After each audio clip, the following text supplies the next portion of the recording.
Hi, this is Optimus Futures, and we're back with our weekly roundup of key futures markets for our viewers.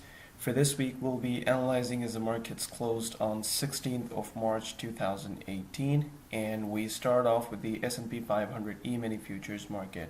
So for this market, we've been talking about the key support at the 2500 level and just above, where we have these two important candlestick lows. And we've been talking about this resistance level here just underneath the 2900 level, from where we saw a very sharp sell-off a few weeks ago. But since the market has bounced off the 2500 level, we really haven't seen any attempts for a price to try and break the 2500 support area and continue on with a more sustained, more longer term down move to counter the months and months of buying that we've seen, that we've been accustomed to for this market for a very long time now. Instead, what we're seeing here is the market trying to recover and regain the upward momentum here. We're starting to see new highs come to the market. In fact, last week the market traded at price levels that were last seen at the beginning of February, back when the market was selling off really sharply. Although overall the last week was a dull week, but not only for this market, it was a dull week for pretty much all the majorly traded markets across the board. And the weakness was seen also in the S&P 500 E-mini futures market as well. As you can see, we sort of had a fake out. Let's get rid of all the extra arrows here. So we can see we actually had a fake out of this more near-term, shorter-term resistance level. We had a couple of candlesticks with highs protruding above the level, and the market sort of retracing back. But in general, when you look at the bigger picture, you can see that we are starting to post higher highs in the market, and the market just seems to be slowly edging back up and closer towards this major resistance area around the 2900 level. If this momentum continues, even though it's on the dull side, on the slow side, if the market edges up closer to the 2900 level and threatens to break it to the upside, we of course will be seeing possibly new all-time highs for this market, and the market in general just continuing to resume this longer-term uptrend that we've seen for the past several months for this market. On the other hand, we're also taking note of the fact that because the overall development, even though it's towards the upside, it is a little weak. If we break this support trend line over here and the market sort of rounds up here and breaks to the downside, we could see more consolidation, or who knows, maybe eventually price trying to actually head back down towards this major support area above the 2500 and at the 2500 level here.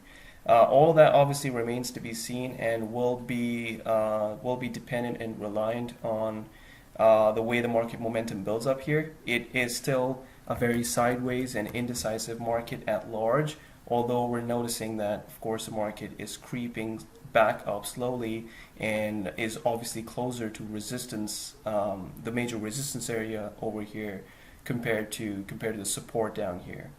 Okay, so the next market we're going to be looking at here is the light crude oil futures market, which, like most of the markets, was also for the most part consolidating last week. However, on Friday we did see a sharp move up, as represented by this daily candlestick over here, and which possibly indicates at the breakout of a shorter term wedge pattern that, as we analyzed in our last week's video, if you recall, is basically tucked within a more longer term, larger wedge pattern that is more obvious and clear on the higher time frames. So the longer term wedge pattern here is indicated by these two trend lines, two angular trend lines. As you can see, price is tightening up within this wedge, and it's obviously still within this wedge. But if you look at another really shorter term wedge pattern here, is marked by these two smaller trend lines, you can see the price basically just popped out above the resistance trend line over here, possibly indicating that we've broken out of this short-term wedge pattern. In fact, this is a pattern that will be more clear if you look at a more micro version of the price action here as indicated on the lower time frames. So essentially we're talking about this resistance trend line and the support level around here. So you can see that we basically bounced off of support on Thursday, and eventually on Friday we were able to break past this level. This is still an initial break, so we're still saying that this is possibly a breakout. It's still not confirmed. Just looking at the way the market has been choppy for the most part, we could well see a move right back down, indicating that this could actually be a false breakout as well. Although from what we're seeing right now, we had a very strong close on a candlestick late on Friday towards the upside, which is suggesting, at least for now, that we wouldn't really be surprised, to say the least, to see more upward momentum and build up for this market in the following week. We also analyzed last week that a breakout from this shorter term wedge pattern could also lead to the momentum that the more longer term wedge pattern needs for an eventual breakout as well. And now that we do have the foundations of a potential breakout to the upside, we can now look at this more longer term wedge pattern around here, and we can see that price is actually very close to this longer term wedge pattern's resistance trend line, and possibly we might be able to break to the upside here if the momentum from the bulls continues to be strong in the following week. On the other hand, as we discussed, if the shorter term wedge breakout turns out to be false, we could once again just continue consolidating within this longer term wedge pattern, and then possibly look for more momentum and build up towards the breakout of this longer term wedge pattern. Okay, so the next market we're going to be analyzing here is the gold commodity futures market, which like many other markets last week, didn't post any major price movements at all. So this is a market that's basically stuck between the 1300 round number and horizontal support and resistance level, as you can see, marked by some extremely important swing points that were created off of this level, and the resistance level around here, which is around the 1350 level. Once again, we've seen some very important and strong bounces off of the resistance around the 1350 level. So here's a market that is basically consolidating between the support at 1300 and the resistance at 1350, and just continues to be weak while price is stuck within this channel around here. It is obviously responding and reacting to the more intermediate and short-term support and resistance levels that price creates as it consolidates and trades in a more sideways fashion. Last week was no different. We saw price bouncing off of the support that was last created by this short-term swing point around here. Price was also able to find some good resistance around this level, this mid-range of this recent consolidation phase that we're seeing over here. And so just continues to show signs of weakness and overall just lack of momentum that allows price to react and respond to these short-term and longer-term support and resistance levels. Of course, unless price builds up to the point where it's either going to threaten to break the 1300 level or the 1350, 1360 resistance level, we're not really expecting many fireworks for this market up until that point. Okay, so the next market we're going to be looking at here is the euro currency futures market, which, like most of the markets last week, has not left us with any major market movements and price action to comment on. It's just a market that continues to be sideways. For this market in particular, the 1.25 horizontal support and resistance level, in this case acting as resistance, has been a very important one. We've talked repeatedly in our past videos about why the 1.25 is an important level for this market. It basically stretches way back in the past and has held multiple times as either support or resistance for this market, and on this occasion has played its role as a resistance level very, very well. We've seen two occasions here in the recent past the price bounced off of it. We've also been talking about the horizontal support resistance level around the 1.2 and the 1.21-ish area. We've had, again, multiple instances of resistance in the recent past at this level until price eventually broke above it, and now is possibly indicating that wants to move back down to test it.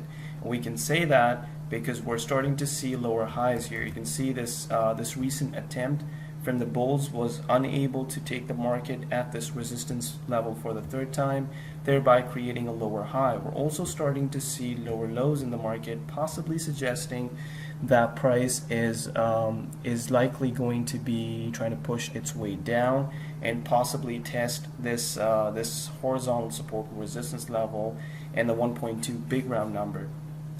On the other hand, just looking at how this market has been uptrending for a decent period of time, we can also be analyzing this market from a different perspective, where we could possibly just throw in a bullish flag pattern. We're seeing lower lows and we're also seeing lower highs, but the lack of strength from the sellers here is clearly evident. The market is clearly going sideways and consolidating instead of making a strong dominant move to the downside. Sort of an activity that was similar to what we saw over here before price eventually continued with its move back up. And if this flag pattern is to play out, of course, we'll need to see more dominant and more aggressive buying from the bulls for this market, which so far seems absent. But that said, we're also not seeing any major selling activity come into the market either. We're basically just seeing a sideways consolidating market that is more evened out as far as the activities of the sellers and buyers are concerned. So whether this is to be the beginning of at least a major pullback into this long-term uptrend, or we're seeing the development of a flag pattern or a simple consolidation phase that will eventually result in the resumption of this long-term uptrend, it really just remains to be seen. A lot will obviously depend on the ability of this market to break past the 1.25 resistance level or break past the support that we just drew around here, somewhere around the 1.2-ish round number. Okay, so finally we look at the 10-year Treasury note futures market. If you recall our analysis for this market over the prior week, we talked about how we're finding this market sort of rounding up at the 120 major round number support. For a while now, price hasn't really been able to make a sustained move underneath the 120 round number, despite being in an aggressive downtrend for quite a decent amount of time. However, in the recent past, we're starting to see less and less of that aggressive selling behavior from the bears here, and we're starting to see a lot of candlestick lows protrude into lower price levels, and the market sort of trying to retrace back towards the upside. We indicated in our analysis last week that some buying coming to the market here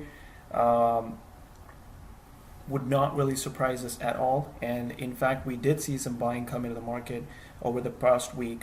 Whether this is going to be the beginning of a more sustained move towards the upside and an actual strong bounce off the 120 round number, that will obviously remain to be seen. Right now, as the market stands on Friday, we are finding resistance at this more intermediate and short-term support and resistance level. It is short-term, but decent nevertheless. We've had multiple bar lows over here bouncing off this level, and then later on, as price pulled back to it from under, we've been finding resistance at this level as well. And right now, price is holding as resistance at that same level. However, just by looking at the fact that the market seems caught up between this shorter term support and resistance level and of course the major support being provided by the 120 round number and the narrow distance between the two levels indicating a very tight channel, we suspect that the market will likely not be within this channel for very long. Eventually we're going to be seeing either of the sides break out, either we're going to be seeing the market push past this resistance, possibly pull back, hold as support, and just continue our way back up towards this other extremely long-term and major support and resistance level, or we're going to see that long anticipated momentum from the sellers once again, and we'll see the resumption of this downtrend as the market breaks past the 120 round number. But for now, we're just seeing the market being weak and still sort of contained within this tight channel, and so The following week's market activity will further determine the potential fate for this market.